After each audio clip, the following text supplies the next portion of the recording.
Premed Office Hours. It is January 14th, 2026. The countdown is on for the 26-27 cycle. We're coming to the finish line for the 25-26 cycle. So many things happening right now. My name is Dr. Ryan Gray, founder of Medical School Headquarters, author of the Premed Playbook series. What else? Host of the Premed Years podcast and friend of the one, the only, Kristen Anderson, former director of admissions at Norda College of Osteopathic Medicine, also former pre-med advisor at, I always forget which one, Utah Valley University. Yeah, Utah Valley. There's USU and UVU. Yes. And So the U. How many U's? We got lots of U's. You. How you doing today, Kristen?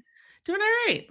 Not too bad. Yeah, finally feeling kind of settled back into reality following the long holiday break, and feeling like we're back into routine, which is always good. I love the routine. Kids go to school, I get to work. Kids come home, chaos happens. Yeah. And then they go to bed. Without a fight. Never, ever. Correct. Anyway. Yes. No dilly-dallying, no fighting. Yeah. Kristen, it's January 14th. We're halfway through the first month of the year already. For someone applying in 2026 to start medical school in 2027, what should they be doing right now to figure out what the heck they should be doing right now? Great question. So definitely it's go time. It's time to start getting ready because, we're already halfway through the first month and May will be here in like 2 seconds at this rate. So definitely getting rolling with starting to kind of build some school lists, looking at which letters of recommendation you need to satisfy those schools that you plan on applying to, and, getting started with asking for those letters, kind of building momentum in that regard, starting to ask for them. And then also it's time to start writing personal statements, starting to pull together kind of work and activities descriptions, because ideally those have time to be reviewed and reviewed again and reviewed again and again. They're not typically one and done or even 2 or 3 drafts. So really getting going, getting some feedback on those. It's like I said, it's go time. It is time to get moving. For that getting moving, what's the first thing for a personal statement? What should that look like? Oh, good question. So I'm a big fan of a brain dump. Just sit down and start thinking about, okay, when did I start thinking about wanting to become a doctor? What did that look like? What kind of started that process in your mind, or what experiences have you had that, as we say, kind of planted the seed? And then kind of just going through your journey. What experiences have you had along the way that have solidified that for you or kept pushing you along? And then it's kind of taking a step, zooming out and identifying, okay, which of those stories and experiences belong in the personal statement, and really starting to build those out. Yeah. What do we think about offshore billing companies? Wrong office hours, my friend. I don't know. Yeah, I got no thoughts about that. That's not our expertise. Keep the questions coming, or start the questions coming, and we'll answer them. Obviously, I have the Premed Playbook Guide to the Medical School Personal Statement here. Go check it out, where all of your favorite books are sold. In the book, I talk about a seed. And so Benita here says, I'm confused about my seed since I heard about medical school from my friend.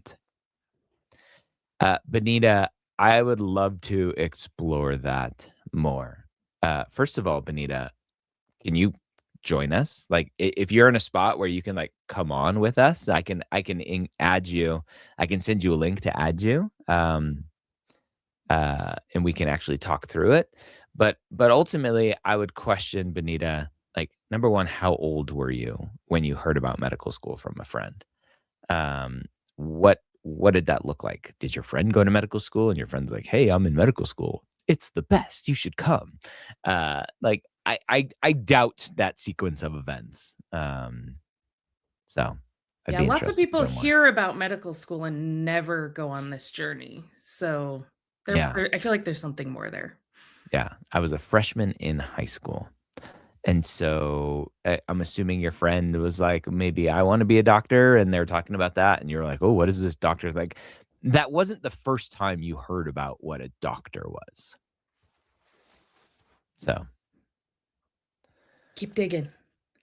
there's more there. Yeah. Yeah. And sometimes scheduling a call, right, with you or with one of the other advisors to actually like get poked and prodded. I like to call myself the seed whisperer. I'm like, oh, let's find your seed. So keep digging there. At what point, and Benita, we're having a workshop. If you see at the bottom there, premedevents.com, I'm doing a workshop solo on the 28th. We also have a workshop coming up tomorrow and next week. So lots of workshops coming up. So check those out. At what point does it make sense to include a paper in an update letter? Does it need to be submitted/accepted? So research paper here, I'm assuming, is what they're talking about. Kristen, submitted, accepted, just an idea. I have an idea for a paper. Let me send that in an update letter. Probably not an idea. Yeah. When does an update letter make or break an application? Does it ever make or break an application? Yeah, and that is the real question is does it make or break an application? And the short answer is probably not in most cases. It's probably not like they're just waiting for Dinobot to submit a paper and then they say, okay, now we'll accept them. It's not typically that kind of thing. Now they can, for some schools, they do matter and they do kind of signal that you're making an effort and you're providing updates, and for others they're just like, yeah, we know you're interested because you applied and we will take the information we have and make decisions as we do. Now to answer this question though, does it make sense, or at what point does it make sense? Does it need to be submitted? Does it need to be accepted?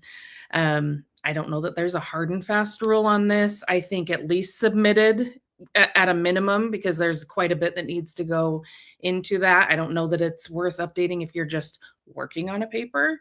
If that's all you're saying that you're, in your update, but ideally it's more than this. It's what else are you doing? What have you continued to do? And if you can, if we're in the current cycle and we're looking to send updates, those ought to be happening soon. So like now, soon. And so waiting for something to be accepted may not be in your best interest if you're wanting to get those kind of continued interest update letters out sooner rather than later, because schools, we are seeing interview invites still going out. And interviews are happening this month and in the coming months still. So things are still moving. But all to say, I would get that in sooner rather than later. And if that means that it's submitted and not yet accepted, that might be where you're at this point. And then schools can do with that information what they will. Yeah. Question from Instagram. I'm in community college, about to go to university. Do community colleges write LORs? Well, the colleges don't, but the professors at community colleges can write a letter of recommendation.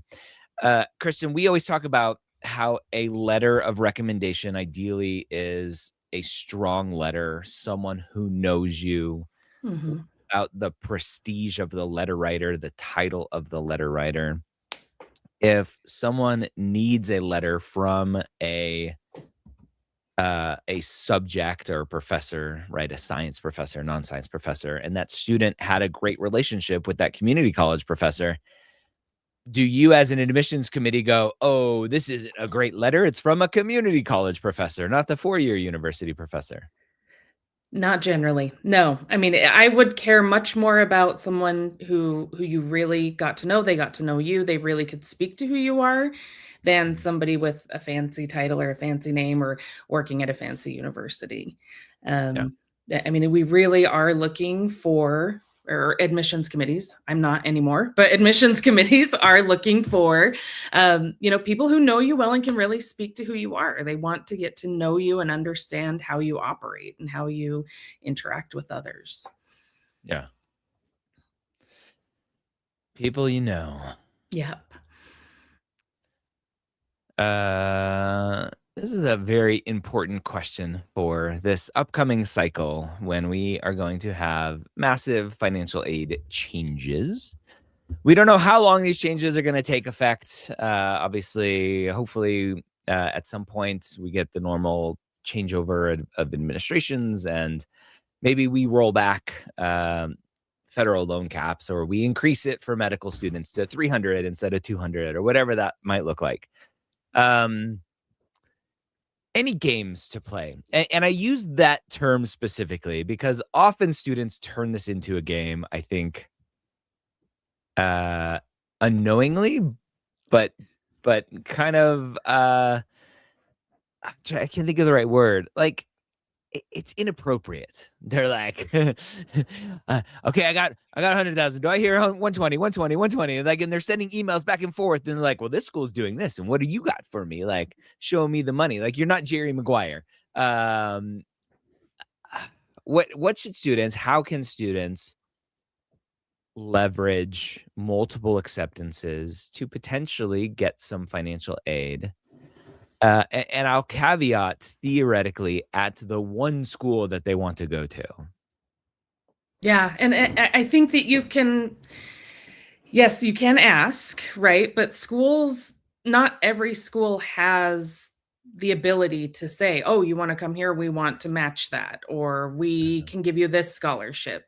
And I think that, sure, it doesn't hurt to ask, but you want to be careful in how you do that. And yeah, definitely not doing kind of the back and forth and just kind of say, here's kind of the offer I have at another school.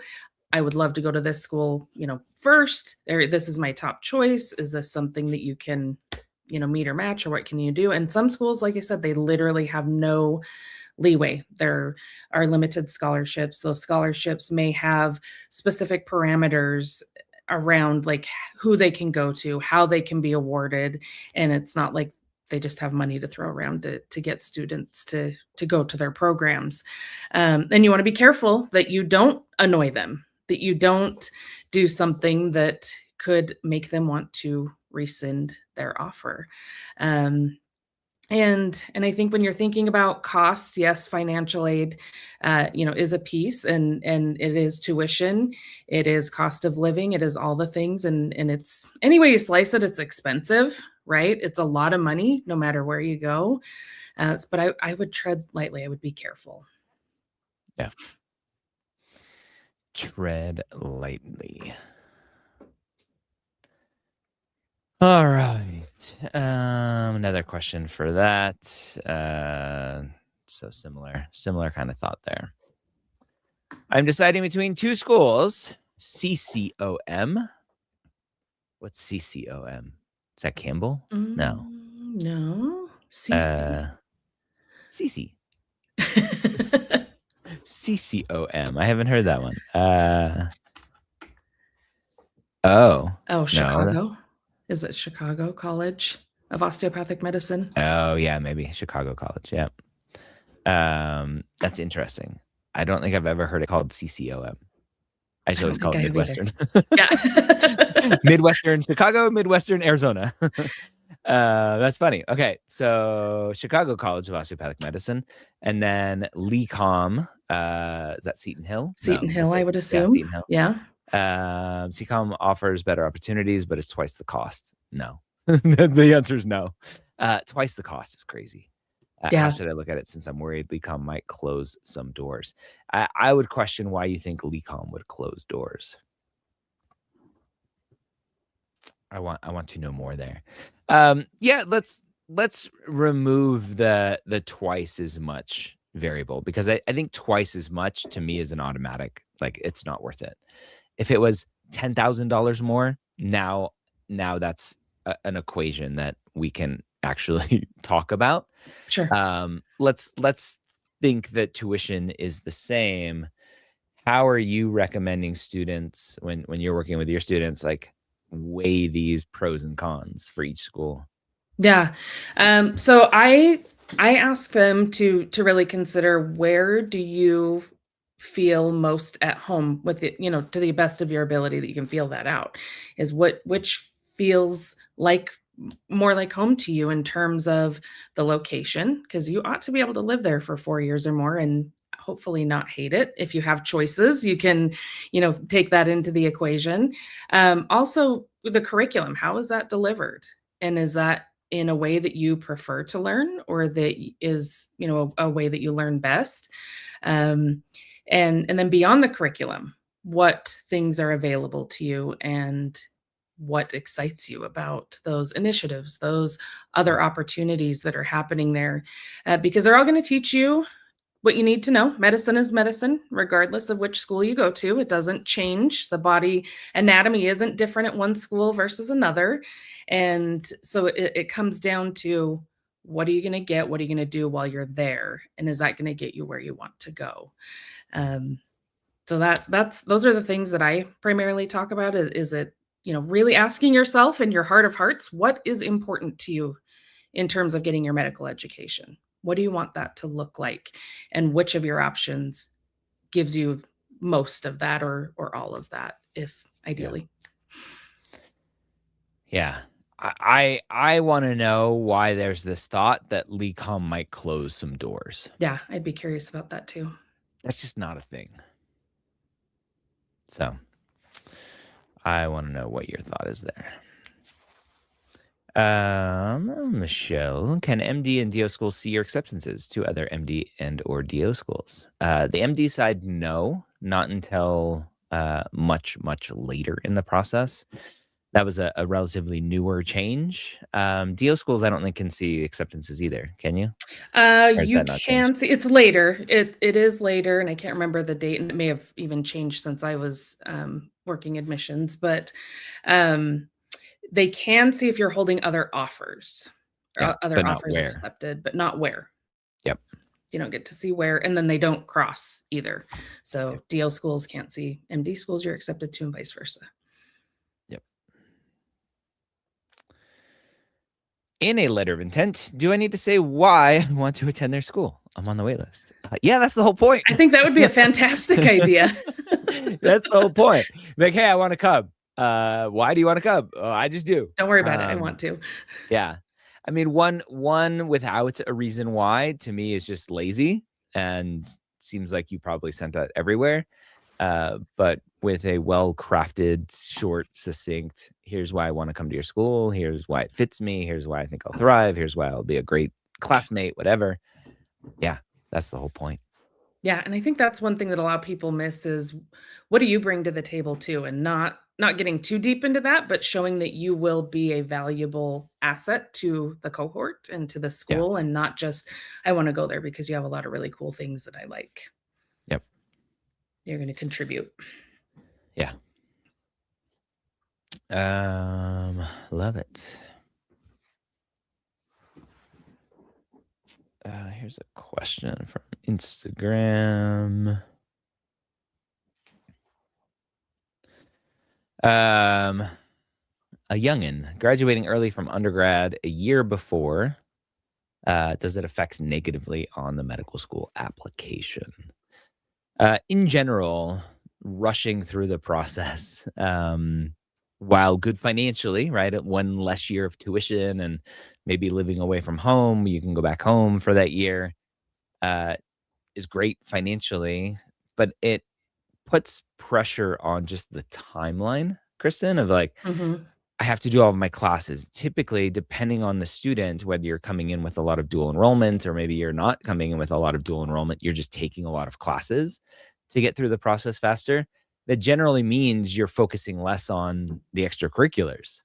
And so students generally that we see that are younger and applying because they graduated early just don't have the activities. And so it's not that graduating a year early is what was bad. It was the fact that they focused on all of their classes, which is great, and hopefully they have good grades, but their activities are completely lacking. And now you got to Yep. spend the time doing the activities, which I think is an okay trade-off because, again, you're not paying a year of tuition and room and board and all that kind of other stuff. Anything else to think about there? I think that there is an element of maturity that comes into the equation, and not to say that every student that rushes through is not as mature as somebody who takes one more year. But the younger you are in general, the less mature we are, the less life experience we have. And I think there's something to be said for having that life experience and being able to bring that into your medical education and applying lessons learned and skills gained and things like that. There's also the fact that the more time you have away from school, say one gap year turns into multiple gap years. And yes, that is becoming the norm. But schools on the other side do start to get a little bit nervous the more time you have away from school sometimes. That are you going to be ready for game time when it's time to jump in and you're being hit with that, fire hose of information? Are you going to be ready? Or are you going to have to, is it going to be a big struggle for you to get dialed in? Yeah. I was going to bring up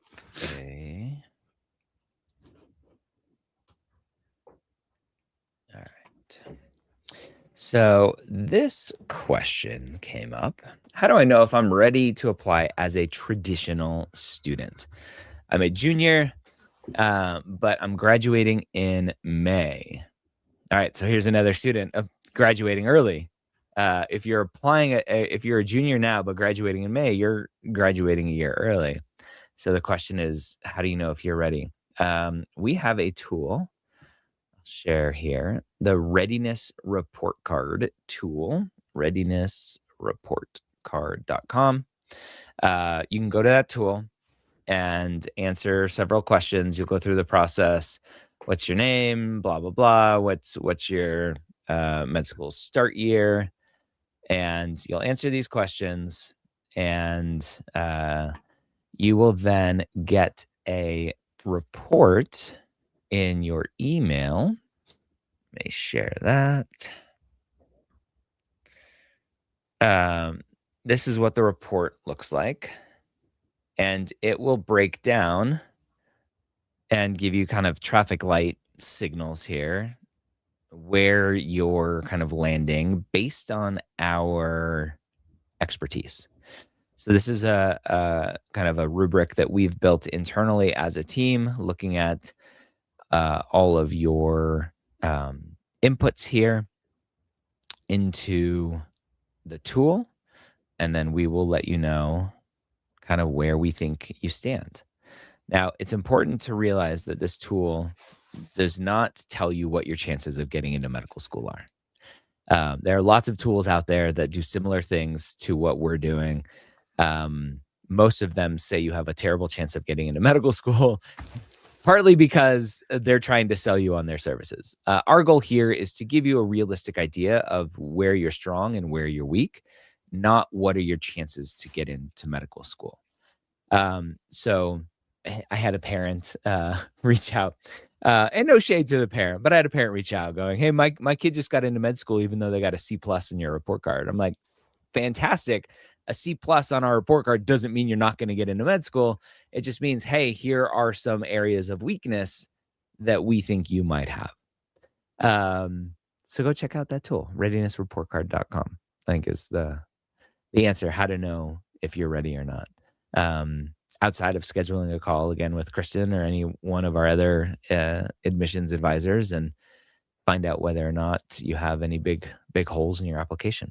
The tool is free, and you can go check it out today. Let's see. Hi there. I'm a parent of a college senior who was accepted as a high school senior into one of these medical honors programs, and they met their posted criteria to be considered for an interview, and she has been ghosted. My student gave up better schools, and this has me questioning why I let her get to this school in the first place. at least her college was able to use high school stats. My question, are these medical honors programs worth it? I'm assuming this is a BSMD program or a BSDO program, Kristen, based on kind of that language. Yeah, that's what I would take that to mean. Yeah.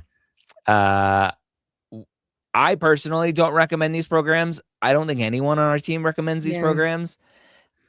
I don't understand the allure of these programs. I would love to. This is a project for you, Kristen. I would love to create a list of all of these programs in the country, all the BS and DO programs, and actually look at the criteria for like what's the pot of gold on the other end of the rainbow. Because the pot of gold on the other end of the rainbow typically is fool's gold. Mm-hmm. That's a great metaphor there. That was beautiful. Never thought about it before. Because almost all of them still require an MCAT score, generally a good MCAT score. Some of these programs even require the average MCAT score for their last accepted class.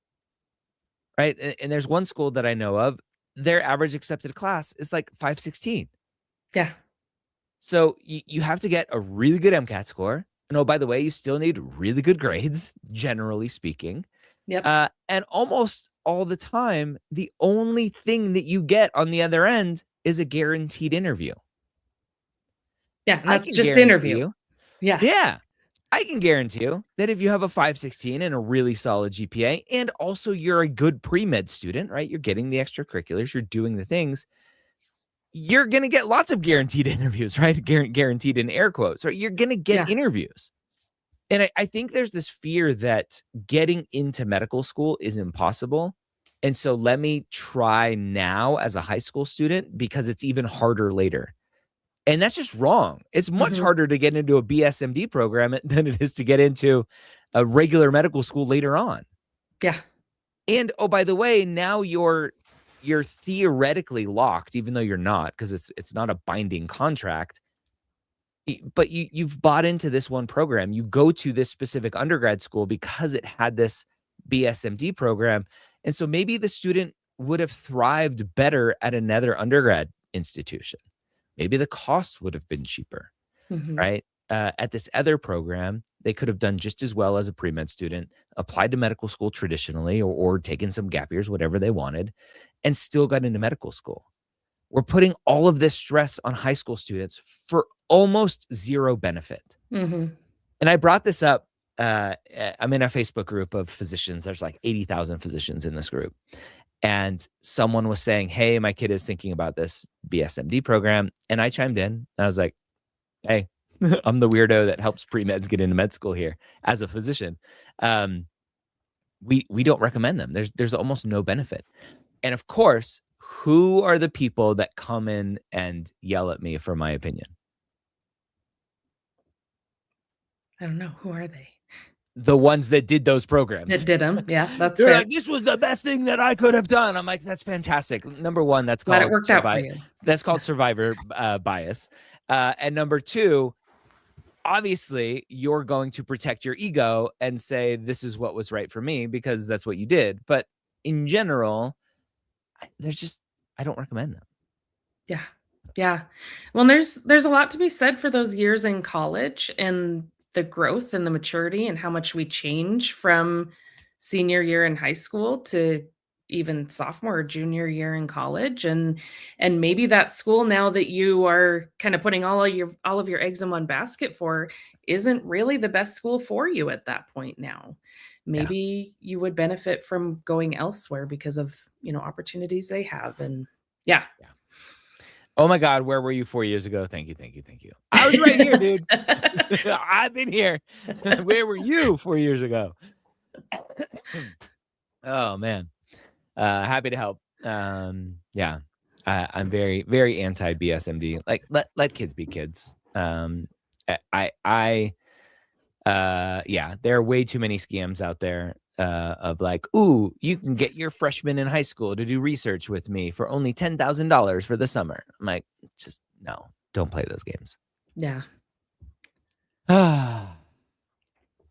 Currently completing prereqs with an MCAT score of 512. Crushed it, dude. Good job. I have 36 US credits and schools confirmed I'm eligible to apply as long as I complete 90 US credits before matriculation. Where's the first half or second half of that question?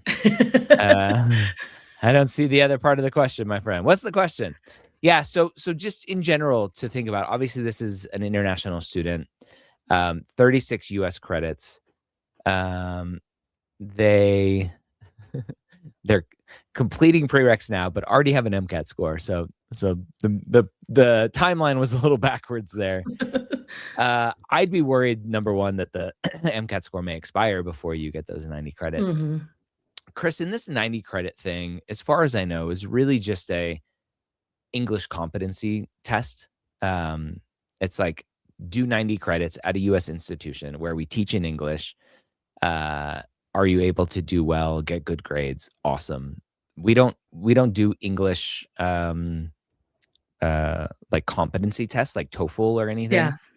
For a medical school here in the States. There are some other professional or non-professional programs, graduate programs that use TOEFL, but med schools don't. And I think this is the workaround to that. It's like, you just need to do US credits. There are some programs though that will accept 30 credits. And so if you just want to look around and find out, and I only know that because there was someone who I knew who is a U.S. citizen, actually a dual citizen, I think, U.S. and British or U.K. They went to school in England and then came back to the States, and then they were smacked in the face going, oh, you need U.S. credits to apply to medical school, even though I'm a U.S. citizen. And they were able to find a handful of programs that were okay with 30 credits instead of 90. I'm fine to apply this cycle to finish the 90 credits before I matriculate. Yeah, I don't know if that's a question or not, because there's no question marks there. So we need to work on our punctuation. It's like ending every sentence with like an inflection of like, wait, is that a question or an answer? I don't know. Yeah. I'm Ryan Gray. Like, Ron Burgundy. I'm Ron Burgundy. Who put the question mark there? You know I read those. Oh my God, I love Ron Burgundy. Anyway, yeah, I mean, if you apply and you're going to have 90 credits before you matriculate, go for it. My MCAT is in April. Does it look bad if I pause my shadowing for 4 months or so and focus on applications after? Once I'm done, I will resume, and should I put the gap in or leave? Yeah, very common question.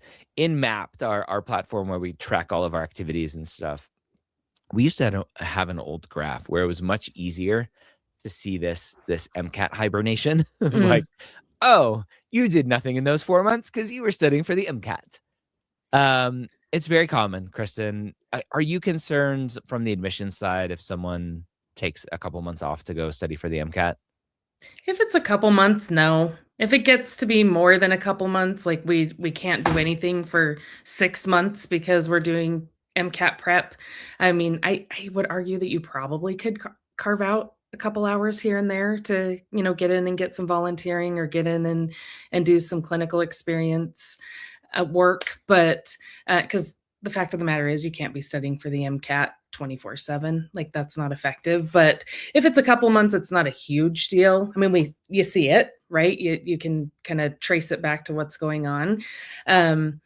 But schools do want to see that you can study for classes and exams and still maintain your extracurricular experiences. Because in med school, you'll be doing that. You don't get to stop everything to do boards prep for most schools. There are dedicated times at some schools, but you're also still expected to be, doing your volunteer stuff, your leadership stuff. Your research PIs are probably not going to say, yeah, sure, take off 6, Yep. 9, 12 months. We don't care. Projects have to move forward. So being able to demonstrate that you can still manage things, even if you scale it back, I think is good. But if you do take a hard pause for a short time, I think it can be okay. Yeah. Yeah. And for the DO application, there really isn't the ability to put in like multiple dates like you can on AMCAS. As far as I know. Is that correct? Say that again. So on AMCAS, I can put in multiple date ranges. Oh yeah. But No, on a it's just COMIS, you one. can't. Yep. Yeah. It's just Yep. the one date range and average over weeks. That's the weirdest system. It's not fantastic. They're working on it. I know they're Yes, working they on are. it. So yeah, I wouldn't put in a date range that's like this date until December and then April to May, because then you're gonna have to put in the anticipated hours. Just go ahead and put it all in there. Yeah. That's good. Greetings. I love the ones that start with this little poke. Can you please talk about gatekeeping rules around MD acceptances? Based on those, is it possible to extend additional interview invites, more withdrawals and more interviews and such? Kristen, what do you think they mean by gatekeeping rules around MD acceptances? Gatekeeping rules. Yeah. Based on those, Steckham, is it I need you possible? to explain what you Yeah, I mean don't by know what this gatekeeping rules. means. Possible to extend additional IIs, more withdrawal. I don't know. I got nothing. What are we gatekeeping? What are we gatekeeping?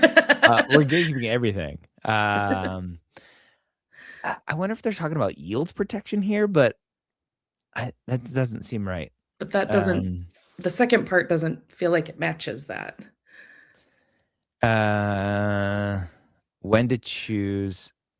Are we talking about when we narrow down offers that you're holding, acceptances that you're holding? Maybe are they talking about traffic rules? Yeah, that's what I'm wondering. And kind of the choose your medical school tool, or the guidelines that dictate the point at which you have to let some go. They followed up here with when to choose some of the many acceptances. So they're talking about the traffic rules. So not gatekeeping rules, the traffic rules.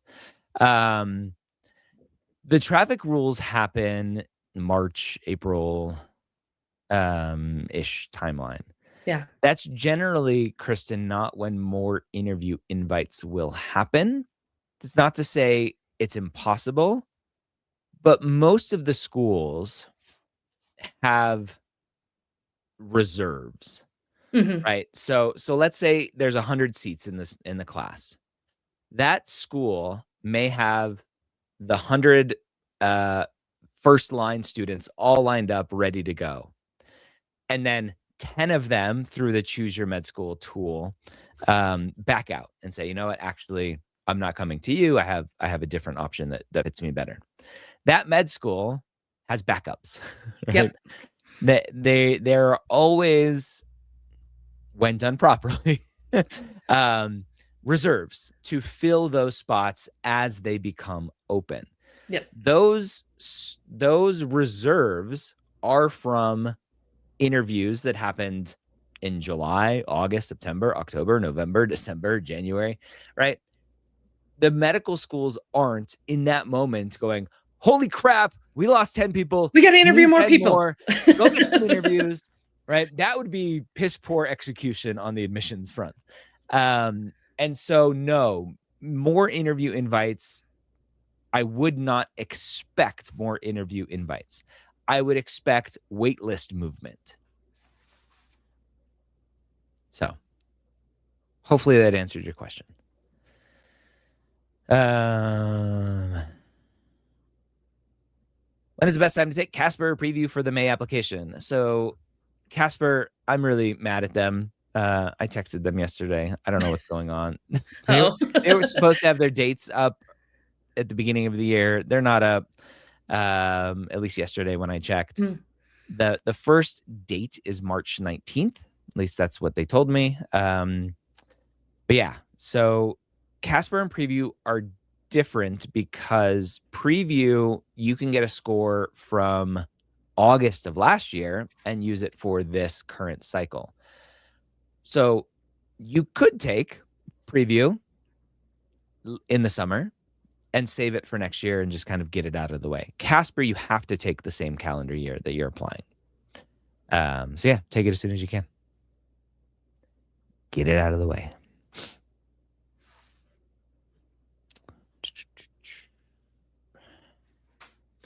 Maroon Maestro, studying Take the MCAT in May. Is this the latest I can take to apply for apps to be submitted and then verified in time to be first in line? Kristen, I want to first address the first in line comment. Is there any benefit? Is there any thing to understand what first in line actually means, number one? And Sure. is there any benefit to it? I mean, not first in line is kind of I think a misnomer, a misunderstanding, because everything is kind of sent in batch for one. So that's not like you were the first in line, so your application is sent first, right? It's for AMCAS, I'm speaking. They open up the app.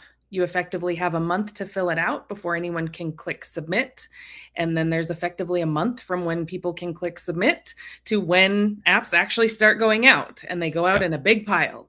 Now, is earlier application better in terms of rolling application consideration? Yes, I think there's something to be said there, but a first in line, I think that's, you're putting too much weight into that. I also want to address that you don't have to have a score for your app to be submitted and then verified. Mm-hmm. So you're talking about, is that the latest I can take to apply for apps to be submitted and verified? You don't have to have a score in hand. Obviously, if you can have a score in hand, that's better, because then you know what you're working with and you know where you land in terms of acceptability to schools. But so if you're taking in the MCAT in May, you're going to get your scores in June. So you will effectively be applying with scores in hand, assuming that you're applying early and your app is verified in that first run. But if you took the MCAT in June, does that mean you're out of you're not first in line, so you're out? Too bad? No. Yeah. So in general, my general philosophy is submit your application by June, like by end of June. And the latest that I feel comfortable in MCAT being taken is also the end of June. Mm-hmm. So that means if you submitted your application end of June, you took the MCAT end of June, your application likely won't be verified until end of July, maybe a little bit later. Your MCAT score is not going to be in until end of July. Oh, guess what? I mean, that's when medical schools are really starting to get into the applications anyway. So you're not late at that point. Yep, you're fine. You're fine. So if you feel better pushing the MCAT back a month, if you think you'll get a better score, a more competitive score, go for it, because I think that's what you're asking there by saying, is this the latest? Good luck. Sean. Hello, Sean. Any advice on time management for applications if we work full-time? Currently working a full-time clinical job while also trying to sleep and do hobbies. That darn sleep. I know. Insomnia, apparently, we don't need sleep. I don't know. Kristen, you work with a lot of students who are going through the application process and trying to juggle everything. Yep. It is a lot. And it's kind of, I don't want to say it's like, oh, this is the way it's always been done, so this is the way we have to do it. I think it's part of the game of like, who's able to juggle all of this successfully. Yep. And end up on the other side somewhat still sane, right? Because, as you mentioned earlier, medical school is just more. You just do it all over. Not less. It's more. And so they need to make sure that you can handle taking classes, taking the MCAT, working on applications, doing your extracurriculars. Yes, sleeping, self-care is really important. Any advice on this? Yeah, so I think it's remembering that this whole process, the whole pre-med process and the application process is a marathon, not a sprint. And it's slow and steady progress will get you there. If and starting now, if you're applying in the upcoming cycle, I'll rehash this, what we talked about at the beginning. It's go time. It's time to get going. And if you make regular, slow and steady progress starting now, you can address this in bite-sized chunks. So maybe it's you write an activity description every day, or you start to work on your personal statement for even carve out 15 minutes. You don't have to sit down and write everything for the whole entire application all in one sitting. And in fact, I would advise that you don't, because I think that's not effective. I think these things take time. And I'm a big fan of putting things away on the shelf, letting them simmer and percolate, and then come back and look at it with fresh eyes. And you can do that in these small chunks of time. And so I think it really just comes down to making time and managing your time well. But it doesn't have to be a whole day. Doesn't have to be all day. Remember, friends, readinessreportcard.com. Go fill out your report card and see how you're doing there. Readinessreportcard.com. Because I mentioned that because I would love for this person to fill out their readiness report card. I'm in my gap year, don't have any clinical experience yet. How long should I keep a clinical experience before applying? The language here screams of someone checking a box. Yep. Number one, that's just the most obvious thing. And then the language of how long should I keep a clinical experience, to me sounds like they want to start a clinical experience and then stop it. They're like, how long do I need to do this? How long do I need to be in the icky part before I can apply to medical school? That's just not how this works, my friend. Lack of clinical experience is the number one issue outside of poor stats. Number one issue for students not getting into medical school. You are not able to communicate why you want to be a physician. You don't have the experiences to prove to medical schools that you want to be a physician. You don't have the experience to prove to yourself that you want to be a physician. And so if you don't have any clinical experience yet and you're planning on applying this upcoming cycle, I would say don't apply this upcoming cycle. Get a clinical experience job or volunteer opportunity and do it consistently starting now through the application process.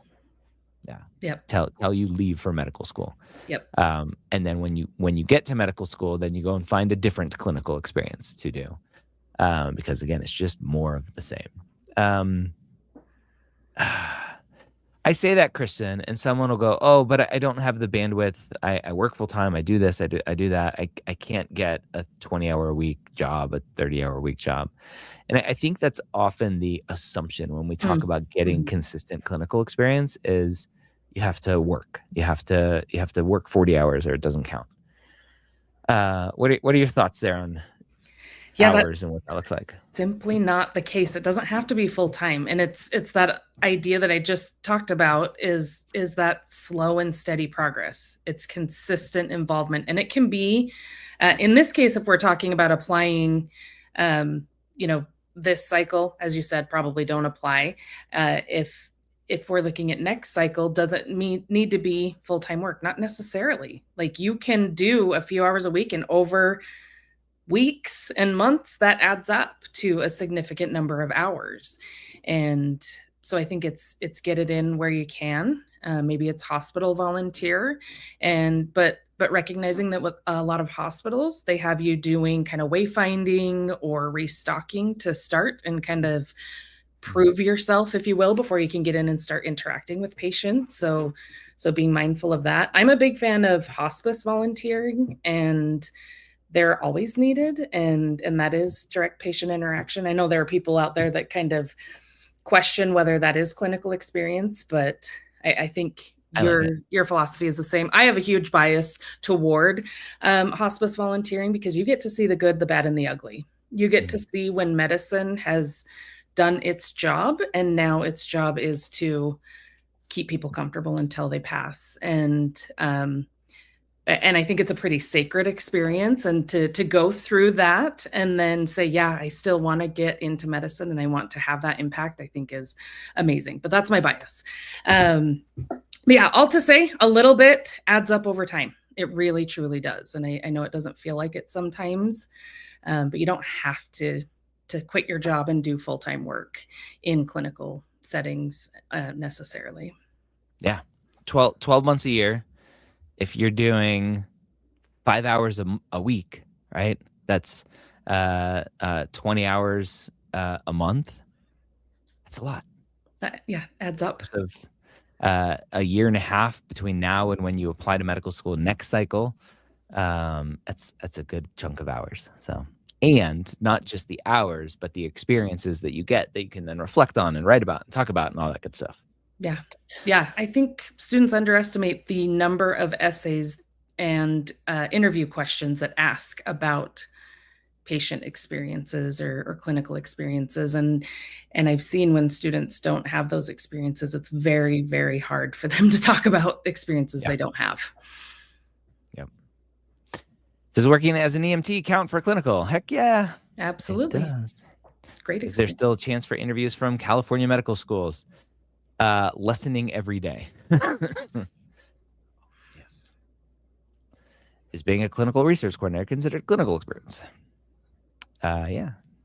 It's one that I say often can be split into clinical and research, or clinical and sometimes shadowing, because I've experienced clinical research coordinators in my role as just a human being, and they're often just sitting around watching the doctor, waiting for the doctor to be done so they can take the person to their next thing for their research. But yeah, I think it depends on what you're doing specifically. Yes. All right, friends, we're going to end there. Leave a little bit of a break. I hope you enjoyed our session today, learned a thing or two, and make sure you tell all of your friends, your advisors, all that good stuff, that we are here almost every single Wednesday at 1 p.m. Eastern, answering your questions. We have a little bit of a new format moving forward. Historically, we've had 2 MSHQ advisors plus myself. Moving forward, we're only going to have 1 MSHQ advisor, and we'll start to bring in guests as well. So we'll have a little bit more of a topic-related episode, but also plenty of time for Q&A. We'll bring in guests like a dean or director of admissions at different medical schools to help you all get some exposure and get answers from other people as well. So hopefully that will be helpful, and we'll try that for a little bit. Yeah. All right, friends. Kristen, thank you. Have a wonderful day. We'll see you all soon. You too. Thank you. See ya.